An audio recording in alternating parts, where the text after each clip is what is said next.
I literally had a head of product marketing the other day tell me the data you guys get that I can share with the sales team to help them win more has turned my team into gods.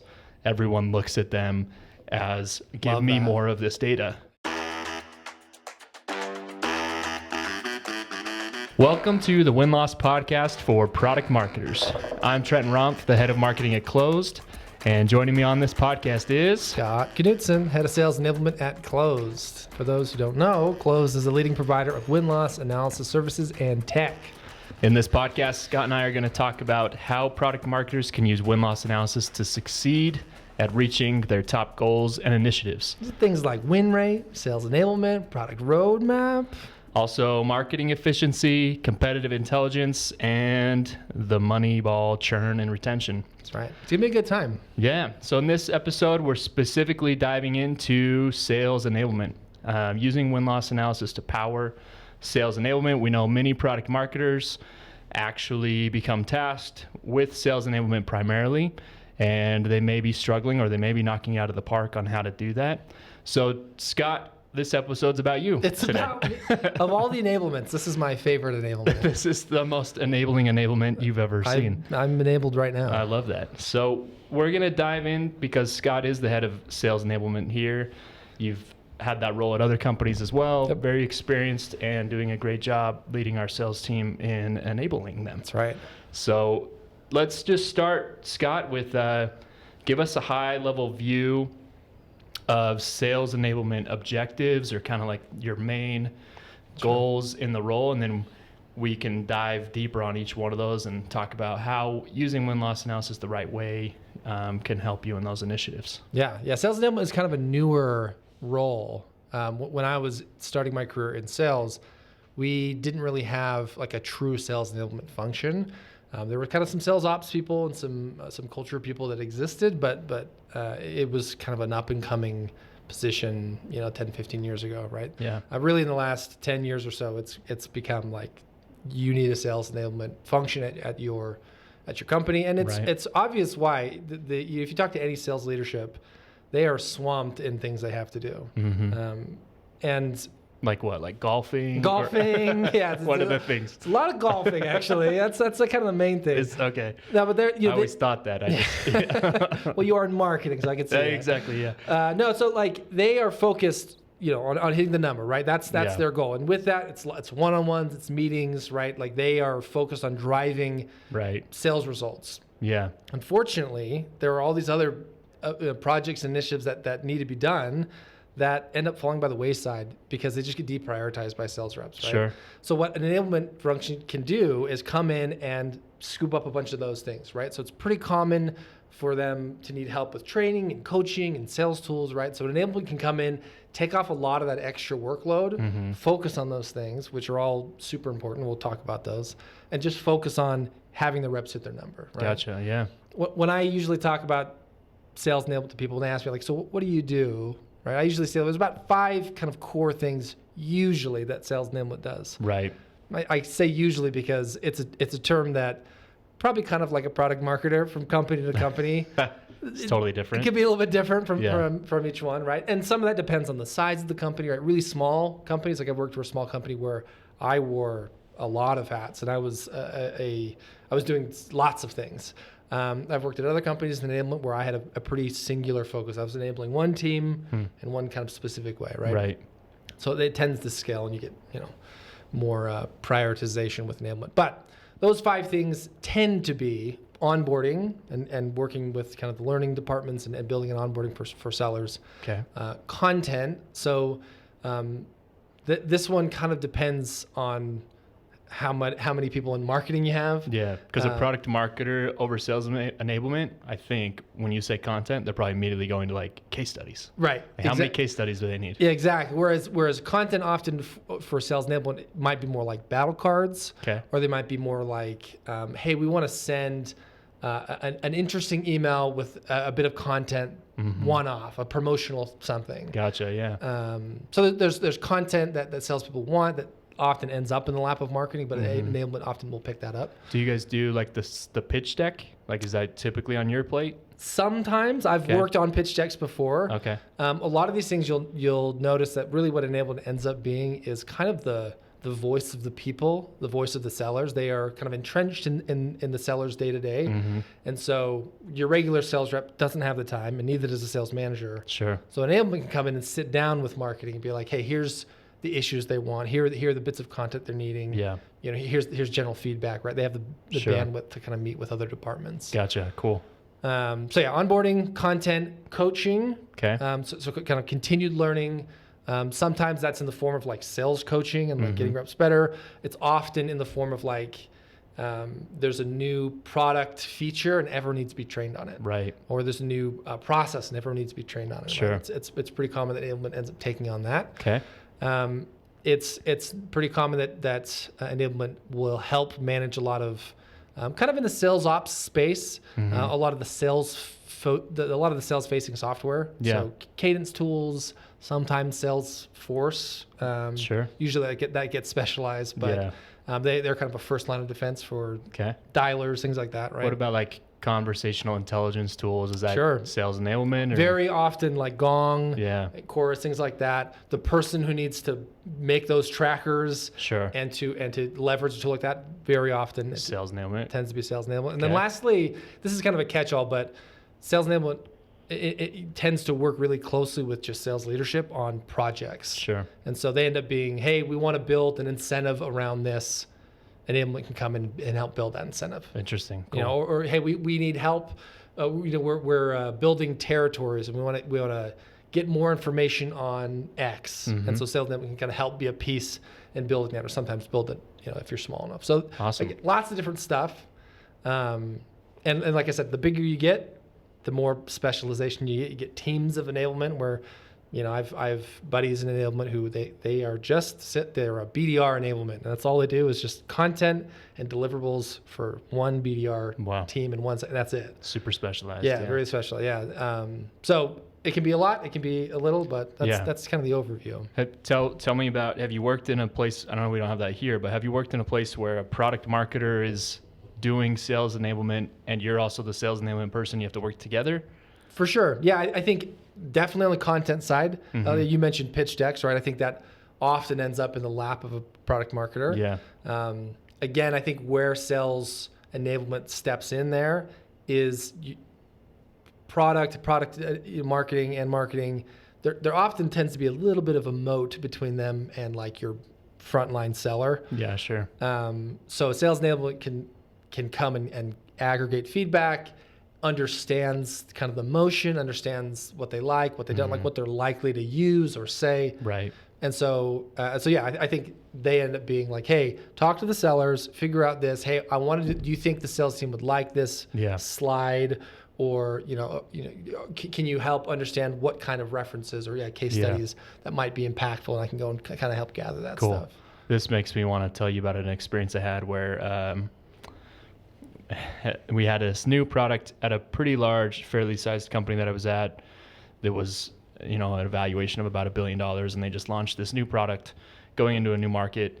And there were 2 product marketers on this new product. And these product marketers spent, I don't even know, months researching, figuring out buyer personas, talking to people, reading Gartner reports, doing as much analysis as they could. And they built a whole pitch deck. The perfect pitch deck. The perfect pitch deck. I wonder where this is going to go. Yeah, exactly. Because you've probably seen this before. Sure, and I guarantee product marketers have felt this. And they didn't show the pitch deck to like anybody. It was like it's top secret, the perfect pitch deck project. And then they revealed the pitch deck at the sales kickoff meeting in like January, And at the sales kickoff, we brought in a true expert in this space. We were selling a learning tool, and I think this guy had been like a chief learning officer at huge companies and had created learning programs and was the expert on the space. He did like this rah-rah thing of how cool our company was going to be and like what the space is like, and helped do a Q&A with the salespeople about like, what does this buyer want and all this kind of stuff. And then the 2 product marketers got up and it was their turn, and they presented the perfect pitch deck. And then they asked for feedback. and it was gnarly. I mean, they were ripped to pieces by not only the salespeople, but literally this guest that we paid to come speak. He said something like, "This is one of the worst things I've seen," in front of everybody. Like the two product marketers were sitting there, literally just like, we just failed so hard publicly, months of work. Totally. Yeah, because with all these things, right? Like in that scenario you just brought up, the problem was greatest of intentions, right? Absolutely, and very smart people. Smart people, great intentions, lots of research, but at the end of the day, it wasn't really fueled by data. Right. It was just like their own intentions and their own goodwill. Yeah, I like it was fueled by analyst data. Yeah, it was fueled by a data set, but maybe not necessarily the right data set. No one had gone and talked to a buyer. Yes. Until this guy that was presenting, who was a buyer. He was probably the first person as a buyer that saw this thing, and he was like, "This makes no sense. This is horrible." Yeah, exactly. So in enablement, right, I think about this a lot, which is like, okay, those kind of 5 objectives: onboarding, content, coaching, sales ops, and leadership, sales initiatives, right? Yeah. Those 5 things, how can I not make those mistakes, right? Because I sold for 10 years. I have some intuition. I have some experience there, right? Yeah. But at the end of the day, every company you work with has a unique makeup.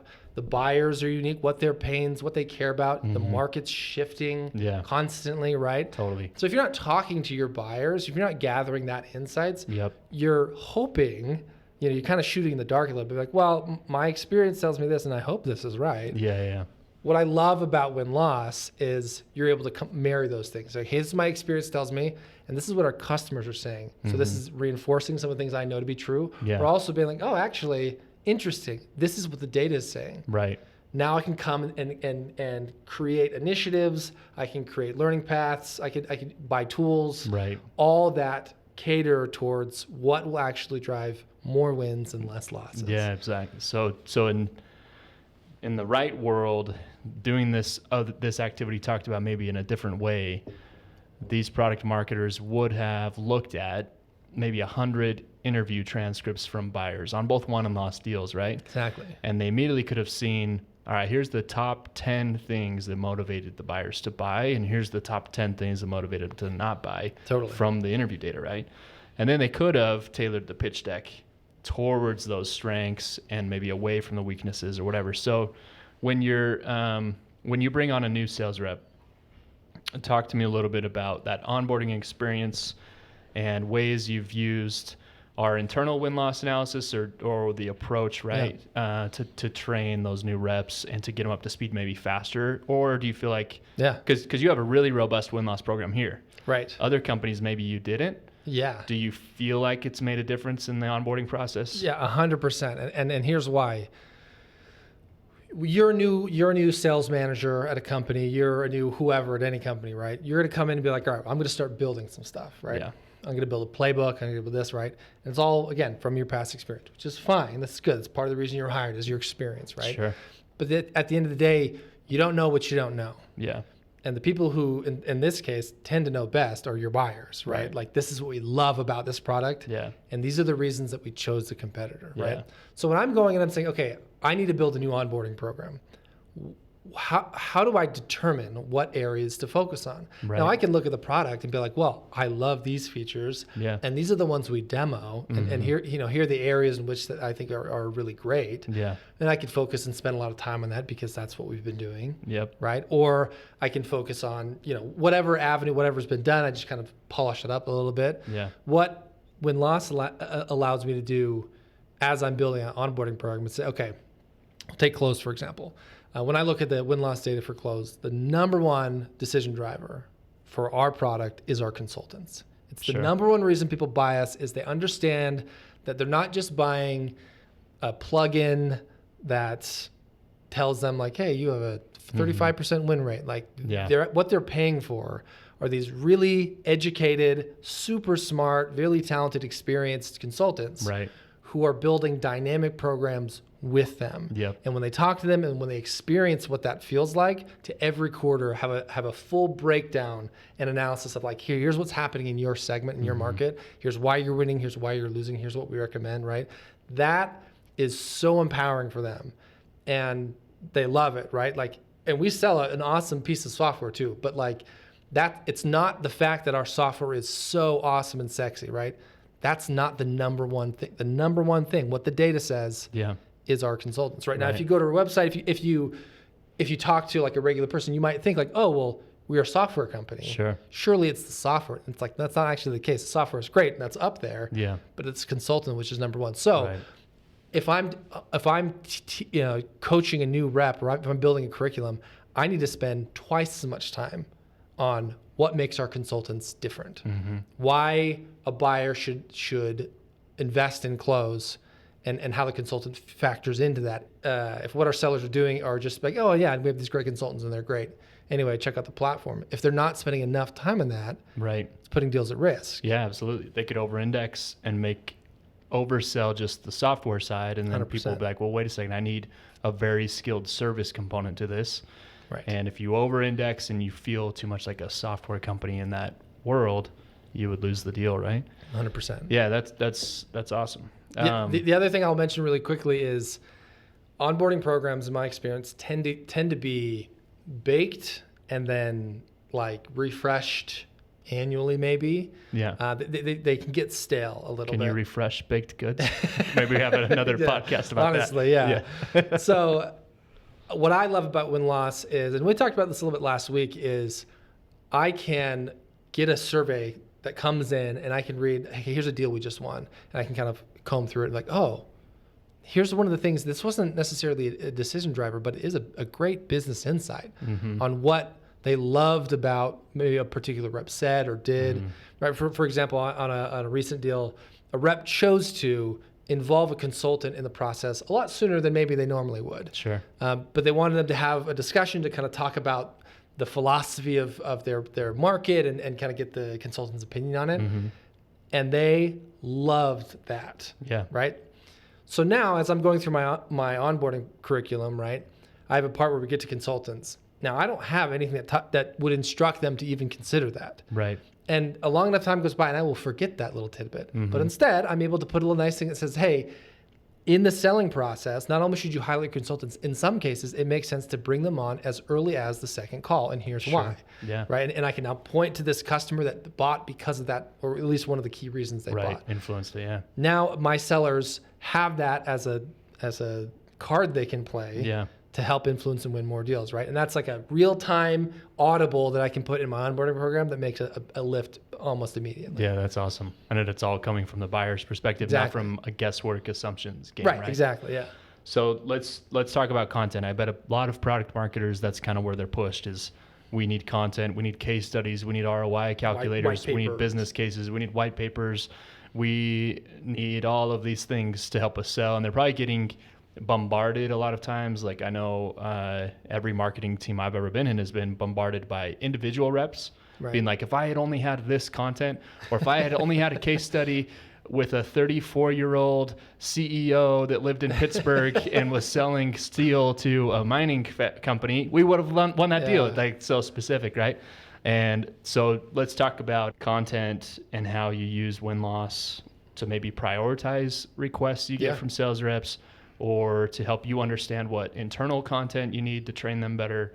And I can give you a little bit of perspective on that too. Yeah, my friend, in fact, he's in marketing at another company, and we have a little group chat, and he sent a meme that was basically a guy on a lawn chair with like some peanuts, and it was like 50 raccoons crawling all over him. And it was like people in marketing at a startup, and it was like sales reps requests. Just like,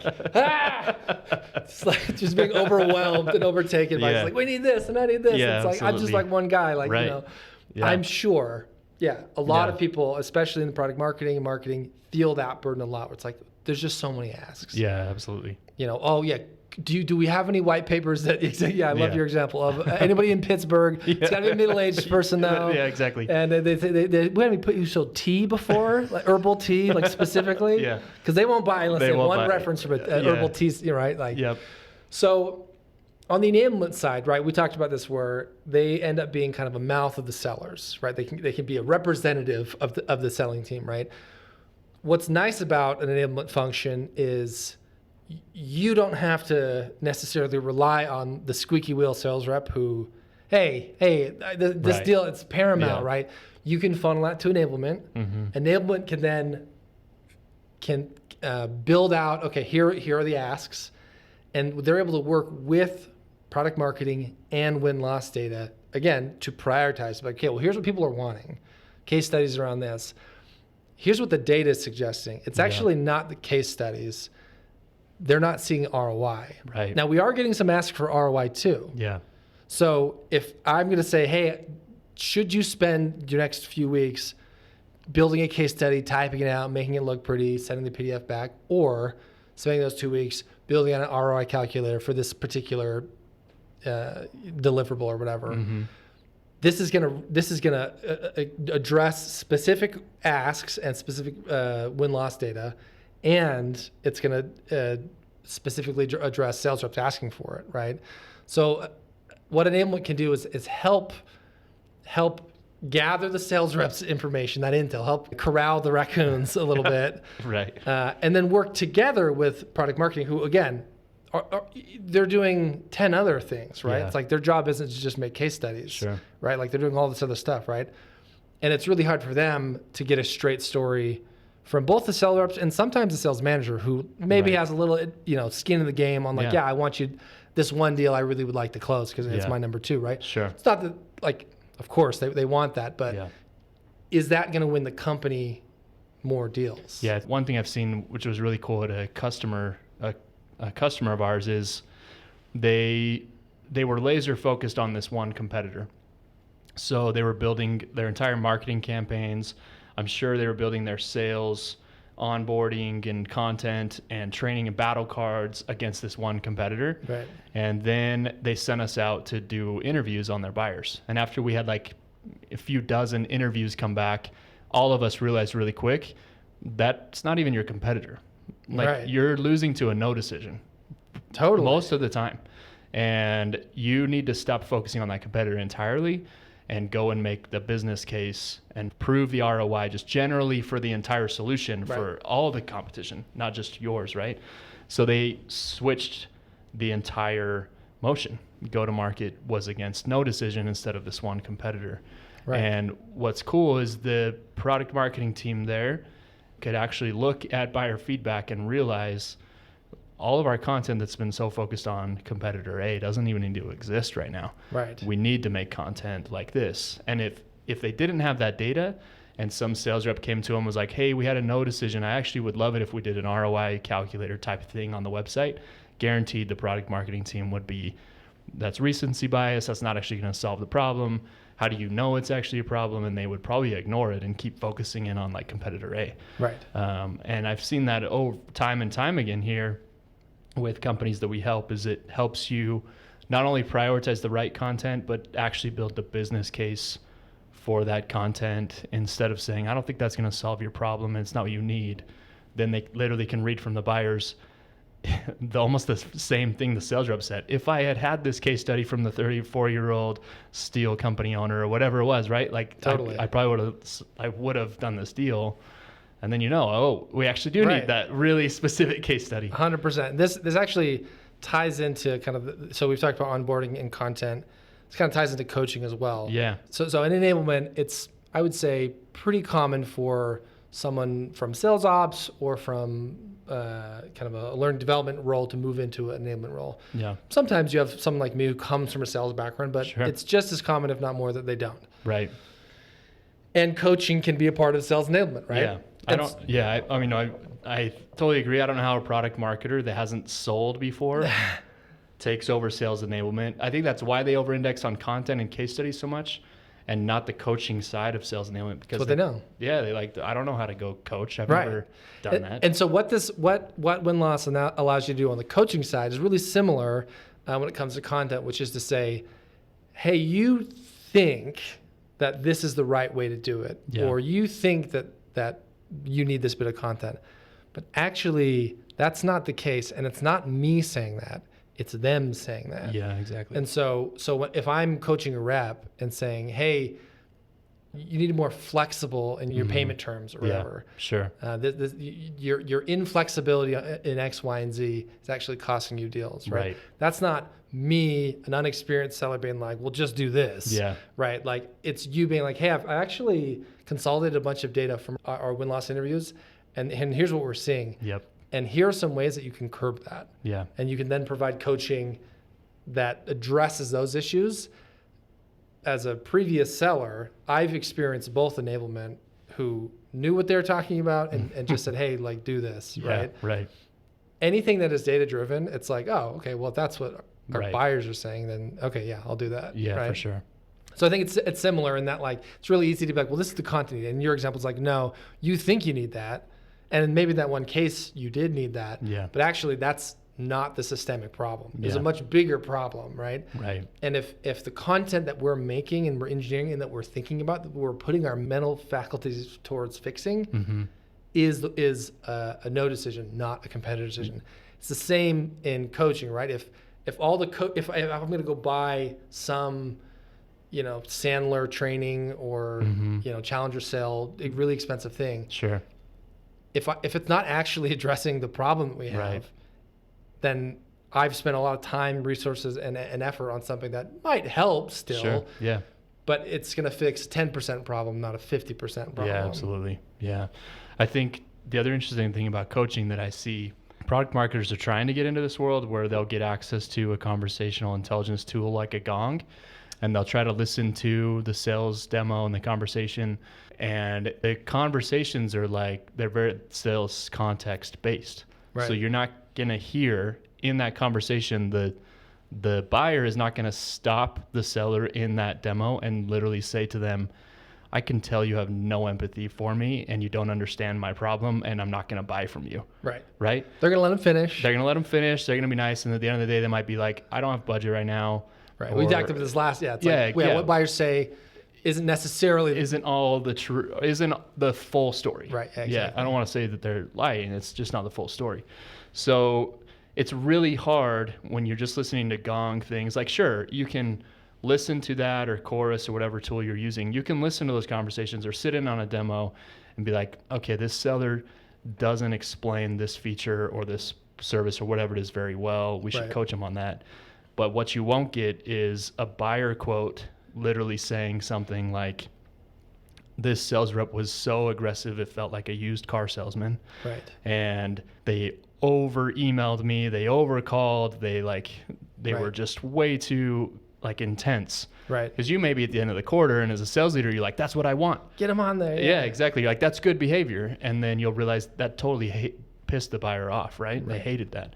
And once you start hearing stuff like that, as a product marketer, sure, you haven't sold a bunch, you haven't closed $5 million in revenue in a quota. Like, it would be hard for you to go to a salesperson and say, you should talk like this, or you should demo like this. But you could go to them and say, over the last 10 interviews we've done, it looks like your reps don't understand the buyer well enough. Right. And focus in on that coaching problem where you're literally just teaching them more about the buyer, how to have empathy for them. That's a great example of, what we're finding is when we target these personas, they're not seeing the value, which means there's a training opportunity there. Yep. So I can go build a training built around that persona. Yeah. Train up everybody on it, get them all certified on that persona, right? Yep. So that's a trend I saw from my buyers. Yeah. Right. That's a lot harder to find in conversational intelligence. Totally. Right? And even harder in the CRM. Right. It's almost impossible in CRM. Yeah. And I'm glad you brought up conversational intelligence, which is a great and awesome tool. It's cool. Yeah. One of the hard things though, from a results perspective, I guess, is a conversational intelligence tool to say, hey, the deals that win, they bring up pricing here, and here's how much talk time they have, and they don't bring up this until this call or whatever. Right. Now you might do all those things, and still lose a deal. Yeah. And the reality is you kind of need both, right? So. Like one is the technical execution of the demo and the process and how you're carrying yourself, right? Yeah. Did we do everything right? Did we do it all right technically, right? Yep. But then there's the reality of like, I could give the perfect demo. Yeah. Right. It's like a timeshare, right? Like I could go and it's like the perfect, and then all these reasons, right? But I did the perfect demo. And you're like, yeah, but I don't want this. It just sucks. I already have a timeshare. Right? What you do? No, That's horrible. Oh, okay. Yeah, but I get it. But yeah, like the data suggests like, well, people who buy timeshares, like you do a demo like this. Right. And yes, that is true. But if you don't actually know the reasons that they're pulling the trigger and giving you money, and why they actually are saying, but you did this too, and that pushed me away, or this other service won me over because of this, and you didn't talk about that. Totally. You talked about all the other great stuff that you figured out from this, but you didn't talk about the one thing I cared about the most. Yeah, exactly. Right. And I wasn't even willing to share that with you. Exactly. Until somebody got me on a call and did a really deep and they got to my core issue, and they figured it out with 100%. And that's what win-loss gets you. Is you have to, I think product marketers have to look at it that way. You've got to get deep buyer insights, or else your sales enablement is kind of always going to be half of as effective as it would be. Awesome.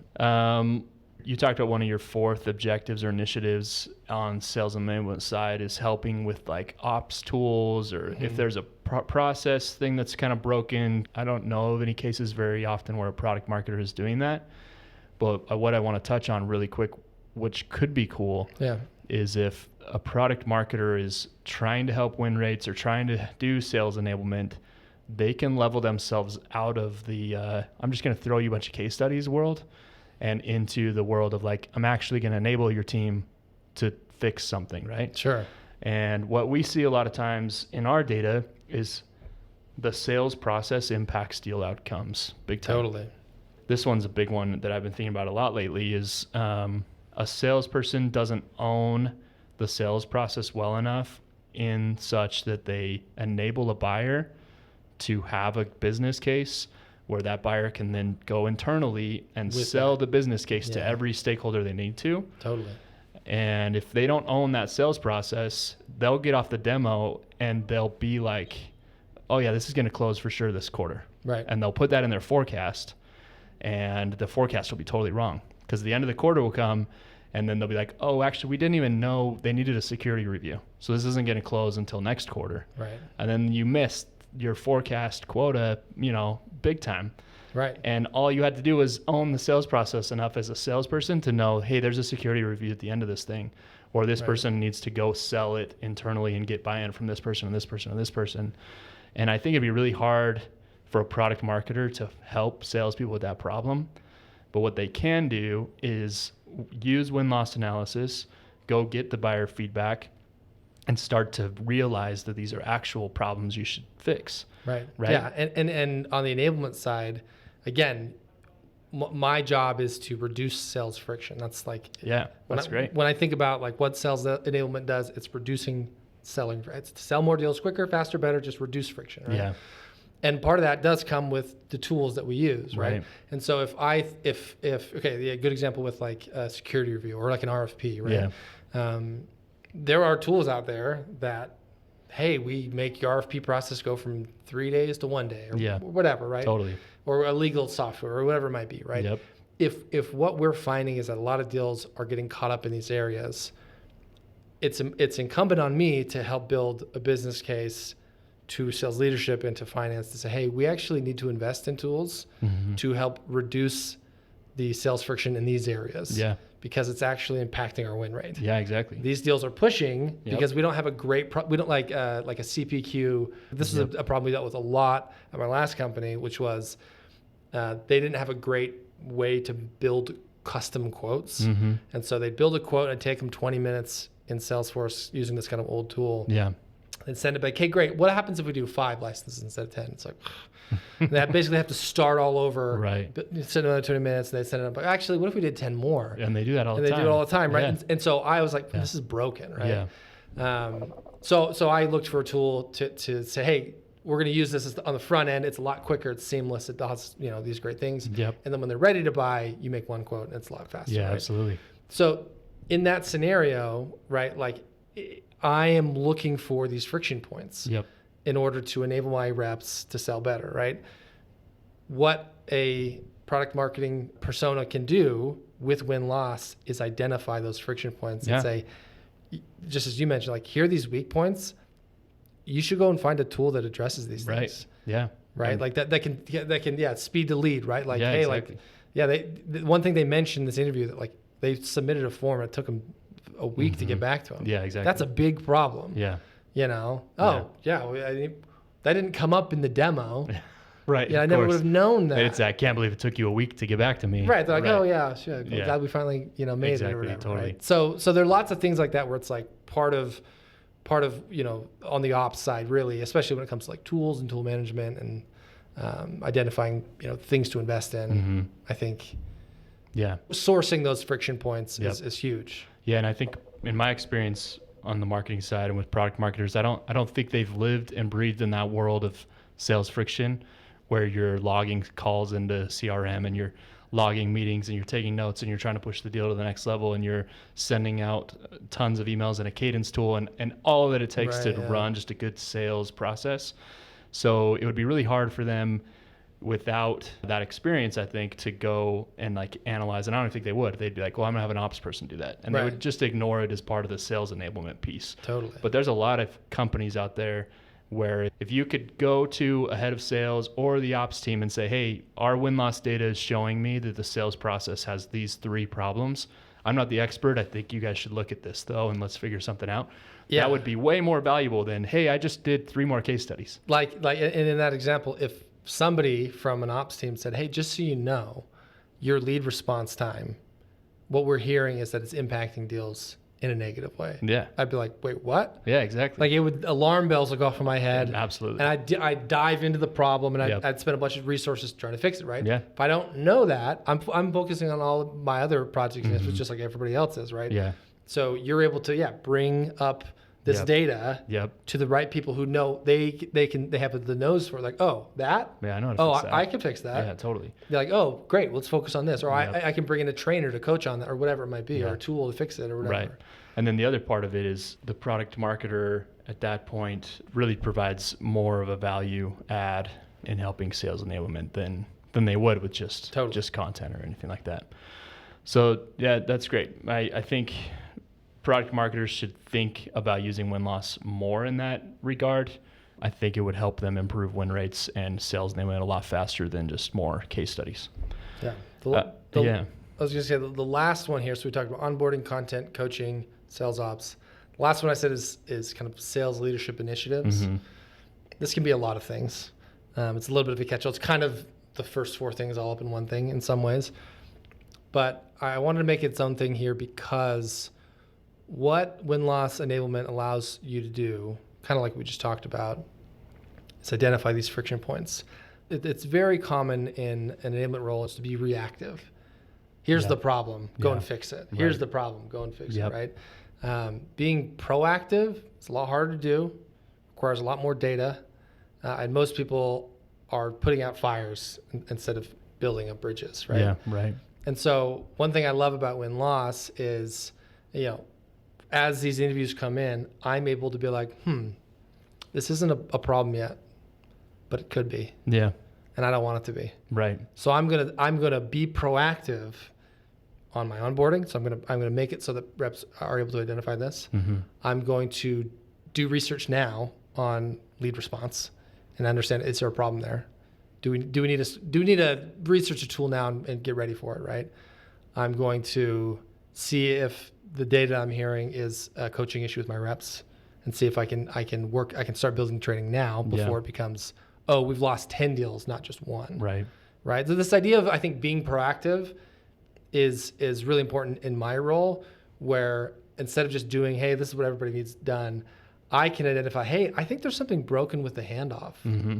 When sales reps hand off to CS, customer success, something's not clicking, and our customers are feeling that, and I can help fix that.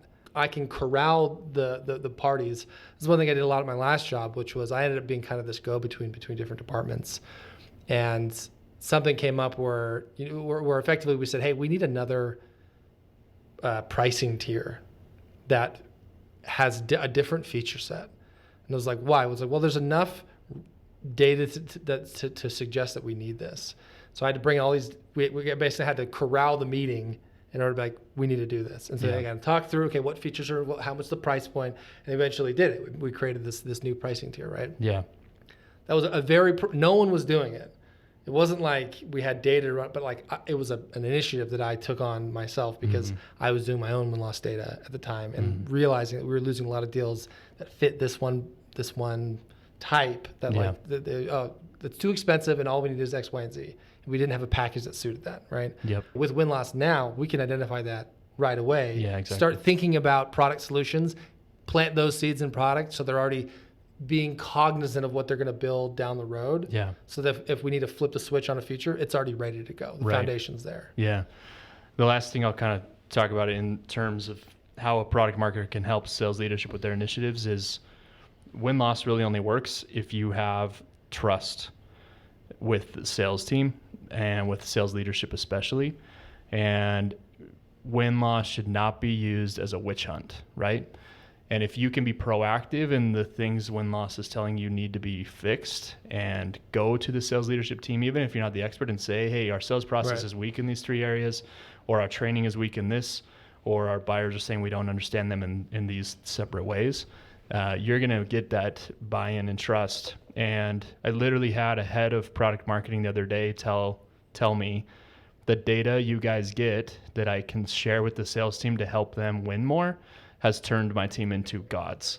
Everyone looks at them as, give me more of this data, because they realize they're there to help. It's not a witch hunt. It's how can I help you with your initiatives?